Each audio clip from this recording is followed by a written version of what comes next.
So now I'm going to review Ford versus Ferrari. It's like a perfect dad movie. Go see it with your dad. And if you don't have a dad, and you might have like a mom that's like into cars, go see it with her. Um, but yeah, it's good. Or like your uncle if he's into cars, like a cousin. Really doesn't matter. But I thought it was a pretty good movie.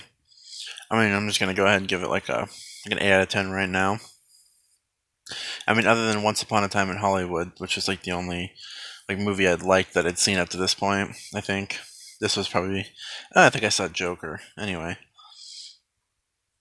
But an interesting part of the movie is at the end. There's like this big race, and they race for like 24 hours.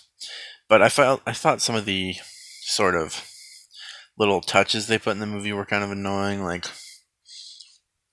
I mean, have you ever played like a racing game online? Play with your friends.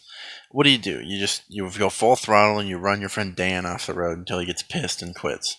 That's all you're really supposed to do. But in this movie, they're like using the brakes and they're changing the brakes, and oh my god, it's just like just run people off the road. Like get on with it. And like a 24-hour race. How long is a race in Forza? Like 2 minutes? Like that's all you need. This movie should have been 2 minutes long, honestly. It's just like I don't know, man. It went.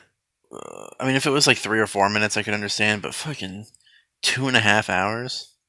Also, parents they watch like the Fast and the Furious and shit. That shit's like an hour and a half. I don't know what they were thinking, making a 2.5 hour long dad movie.